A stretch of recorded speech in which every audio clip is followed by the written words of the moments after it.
Hello beautiful soul! Welcome back to my channel. This is my Ame from Japan, Kabayan Taurus. This reading is for you, tao na naka-connect kay Taurus. Hello? Tao na naka-connect kay Taurus. Hindi ko na-explain.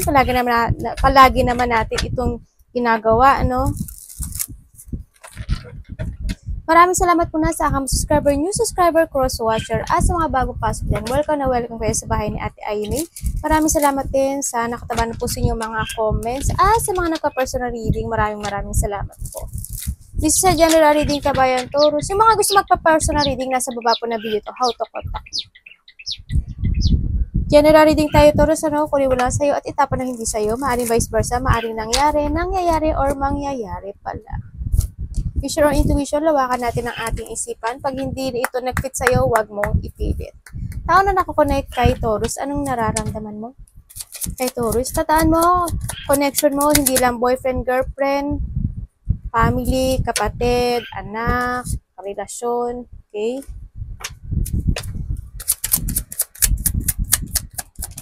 Anong nararamdaman mo kay Taurus?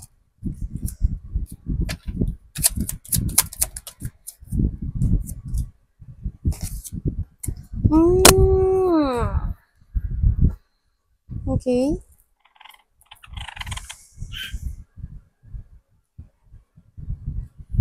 Taurus, nararamdaman niya sa'yo, ano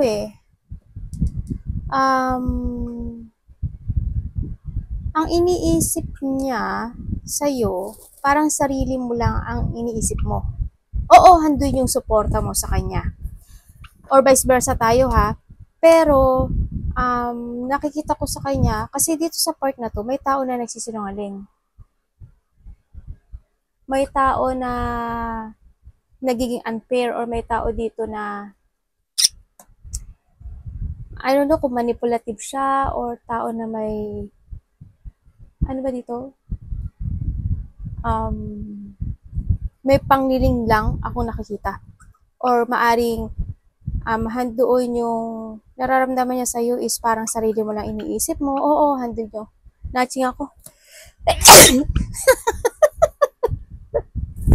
Gumin eh. Sorry. Grabe, wala ako na ano. May umano sa ilong ko. Ano ba yun? Anak, balahibo nyo atay, pumasok sa ilong ni Mami.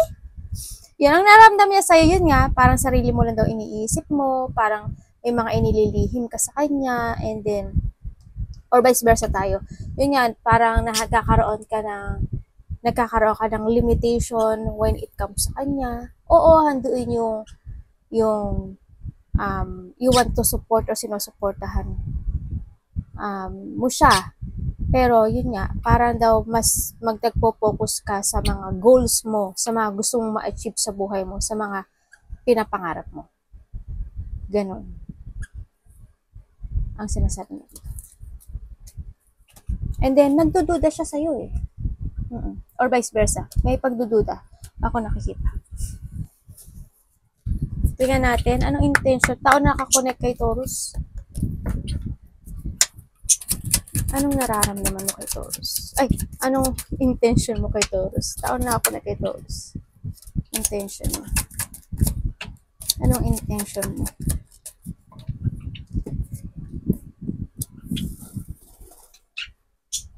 Bakit?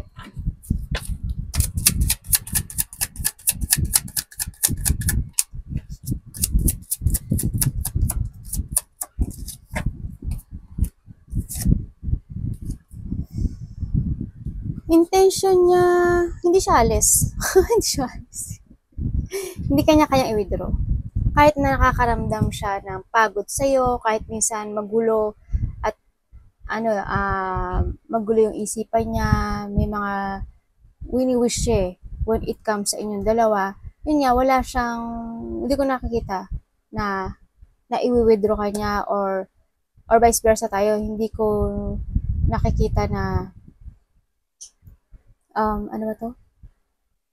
Na yun nga, mag-iiba siya ng lunas, hindi ko nakikita yun. Kasi ang nakikita ko sa kanya, kahit pagod ako, kahit magulo isip mo, or magulo isip ko, kahit minsan hindi tayo nagtutugma ng pag-uusap, handito ako para sa'yo yan. Handun pa rin yung dealing, handun pa rin yung I want to share yung mga goals ko, and ganun din, gusto ko pa rin ng collaboration sa'yo, yun ang nakita ko sa kanya.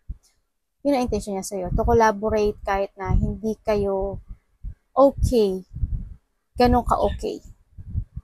Or kung kayo is nagkahiwalay, maaring, kung kayo nagkahiwalay itong taon na to, gusto niya pa rin ng pagkakaisa sa inyo. Gusto niya pa rin ng partnership sa iyo. Yun. Kahit na ayaw mo siya kausapin o ayaw kanya kausapin, may ganung impact. Magulo yung isip niya pero gusto niya ng partnership. Anong action mo kay Taurus? Taon na nakakonect kay Taurus. Anong action mo kay Taurus?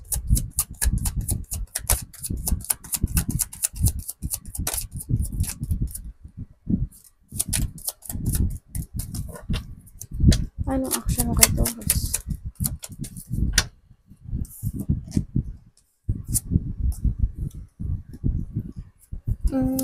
Stress tong tao na to, Taurus. Bakit?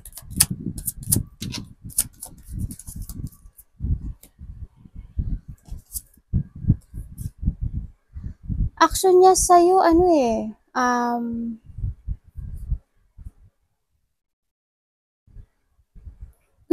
they care. Oo, handun yung care. They care, action niya, they care kahit na alam niya na you are moving, pero I want to fight this feeling. Kahit na nahando na isa sa inyo is nagkakaroon ng awakening or nagkaroon na ng decisions in life to let go or humiwalay or umalis. Pero handun pa rin na they want to fight itong feelings na to. They care pa rin. And gusto niya ng forgiveness or gusto niya uli ng balancing relationship. Gusto niya ng balancing relationship sa inyo. Yun ang action niya.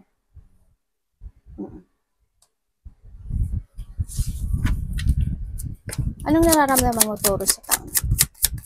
Yeah. Anong nararamdaman mo, Taurus? Tingnan natin sa nararamdaman.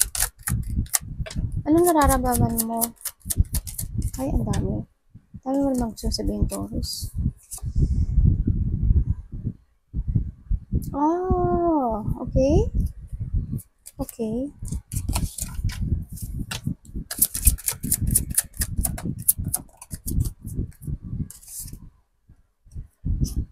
Thank you. Nararamdaman mo sa kanya, more on pagsisisi, more on regret. Andun din yung maaari nagkaroon ng hiwalayan or nagkaroon ng parang boundaries or divisions sa inyong dalawa if ever na hindi kayo magkahiwalay. And then, yung nga, ang nararamdaman mo sa kanya, you want to be independent. Andun na yung independent. Andun na yung situation na nakikita ko na isa sa inyo nagkaroon na ng directions in life sa nakita ko. Yun nga, the 99, no? May 99 tayo. Handun pa rin na nagkakaroon pa rin ng situation na pinaglalabanan niya ito. Yung stress at regret niya sa'yo. Parang nandun yung pagsisisi. Andun yung mga situation siguro na hindi kayo nagtugma. Kaya nakita ko dito, yun nga, medyo may mga unhappiness when it comes sa kanya, no, Taurus, nakita ko. Nagkaroon ng unhappiness, nagkaroon ng pag-aalala, andun yung pag-aalala, andun yung pag-worry, andun yung situation na nadi-disappoint or nagkaroon ng disappointment sa inyong dalawa sa nakita ko dito. Yung mga decision talaga na nahirapan kayo sa isa't isa or ikaw na parang hindi ko alam, parang ayaw mo ba siyang kausapin o hindi kayo gano'n nag-uusap o hindi lang talaga nagmamatch yung pag-uusap ng dalawa. Yun ang nakikita ko. May mga gusto kang decision sa buhay na hindi mo maharap eh. Na hindi ka makapag-choose. Ganyan. Yan natin. Blind spot na connection ito. Marang ikaw ito, Taurus, or siya. Anong blind spot na connection ito? Thank you.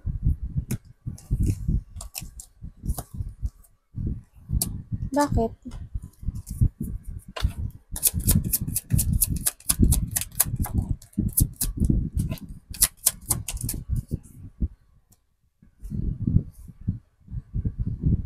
Okay.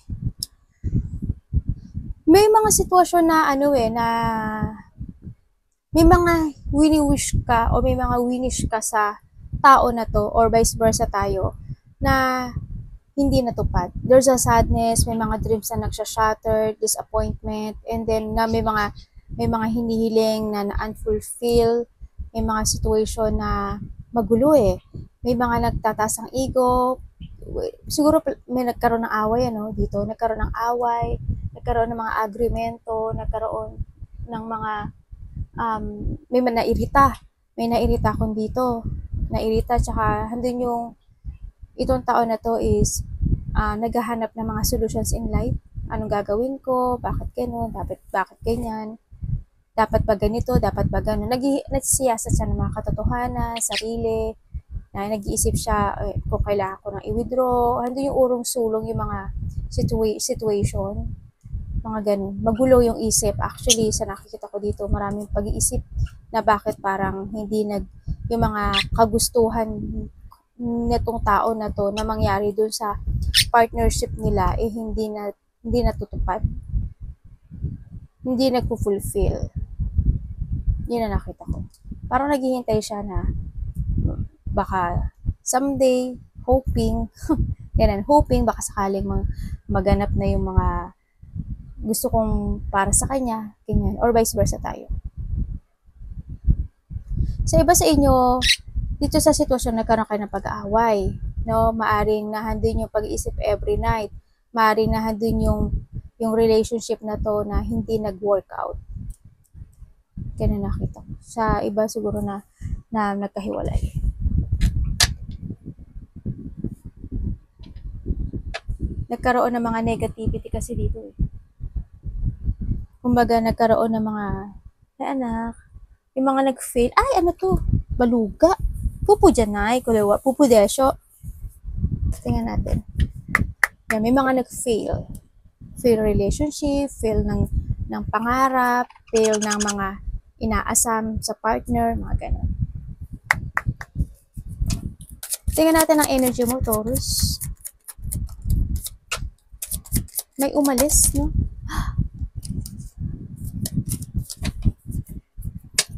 Parang you're in pain eh.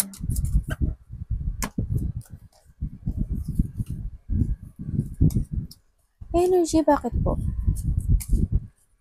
May problema ka sa pera? Energy?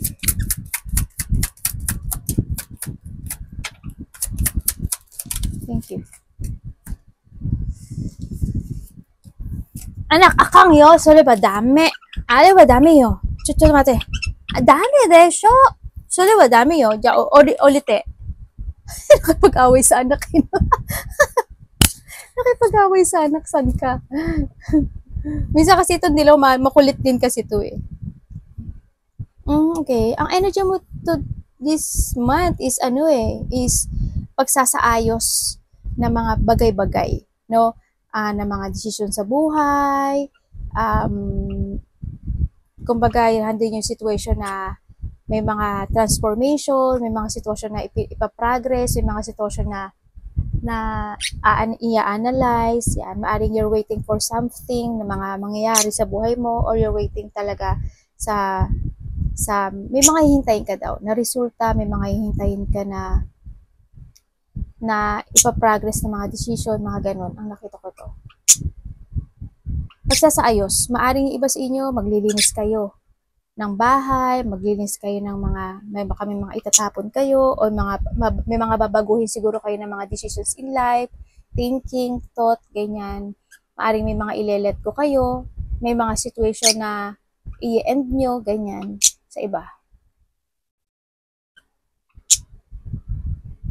Magkakaroon ng clear mind sa mga decision, planong bago, at strategy in life. Mga perspective. Yan. Pananaw sa buhay. Baka magkakaroon ng mga bagong pananaw, bagong decision. Akang yun. Akang anak. Dami yun. Ito, may isa. Dito na may isa. Nakagulo na. Ay, naku po. Okay. Tingnan natin ang iyong advice. Advice ni Taurus. Universe advice po. Ay, yun. Bakit po, universe? Bakit po?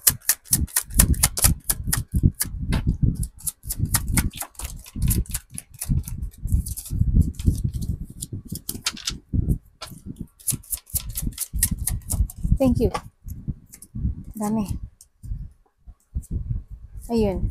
Ang sabi, advice siya sa'yo is you need to let go yung mga pain mo, yung mga disappointment, yung lungkot, yung mga depression mo, yung feeling sad, at saka masyadong magulo ang isip mo kasi sa nakita ko dito.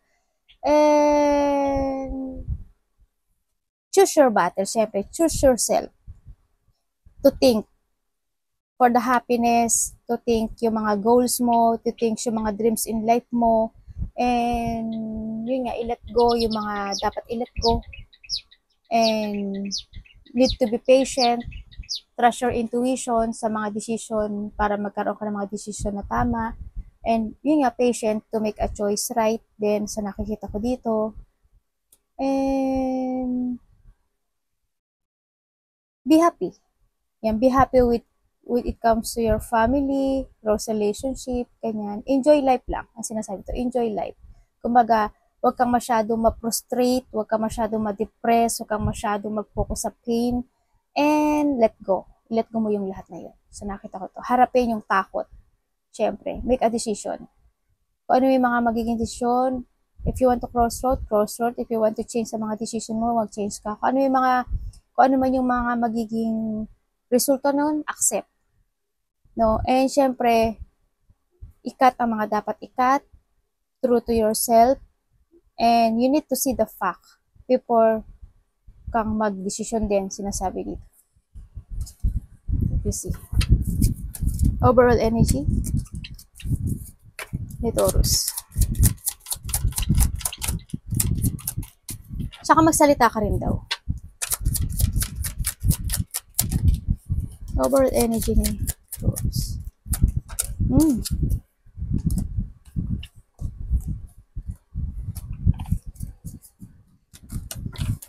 Bakit po? Thank you. Overall energy mo is more on giving, pagtulong, strength, lakas ng loob. Yun nga, fighting. No? Nakita ko. At saka yun nga, magiging very hardworking. Maraming gagawin. Sa nakita ko dito, marami kang dapat balansehin na situation, lalo na when it comes sa money, sa work, ang nakikita ko dito, don't give up, yan, kasi nakita ko yung mga deep wound mo, kailangan lang daw ng courage, lakas ng loob, katapangan, tibay ng loob, yan, ay katatagan sa buhay, and focus and control din when it comes sa money, when it comes din sa mga, kung kailangan mo ng balanse, syempre, need ang balance din sa trabaho, sa relationship, sa sarili. Yan, ang nakita ko to. And don't give up. And energy mo is more working hard. Yan. To yourself, baka maging busy kayo sa sarili nyo, sa trabaho nyo, sa lovers nyo, or sa mga activity na gagawin nyo. So, nakita ko dito. Anong dapat nating malaman sa connection ito? Anong dapat nating malaman sa connection ito? Thank you. Love spell. You have been witched. Oy, may nagla-love spell daw sa'yo. Baka meron nagpipray every night, na related ka na huwag kang mawala, sana ikaw, baka ikaw to, or vice versa, di ba? Move on. Someone is unavailable waste of time. It's over. Kumbaga, yun nga, may mga nag-waste ka lang daw ng oras. Yun, total, di ba sabi ko sa'yo, you are in pain. Kumbaga, don't waste your time sa painful na nararamdaman mo. You need to move on. Then, ang nakikita ko dito. Sa iba naman dito, yun nga, kung or kung ikaw is wala ka nararamdaman talaga or nagkaroon ng hiwalayan o walang nararamdaman sa iyong partner, maaring itong partner mo or vice versa is na they always praying na huwag kang umalis, please stay, mga ganun. Ang nakita ko sa kanya. What else?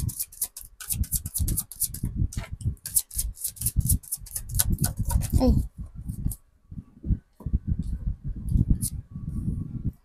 Oh, ito naman, no? Every relationship has a magical moment that can be rekindled. Rekindle ba yan? Kayo na bahalang magbasa niyan, ha? Respect your relationship. Sino naman yan? Message. Baka ikaw to or siya. I don't react when people mention you. Ay, talaga? I wonder if you are happy without me. Ay, patay tayo dyan. May nag-move on nga, ano? Or may nag-move on. And that is all for you for today. Arigato, namaste, God bless.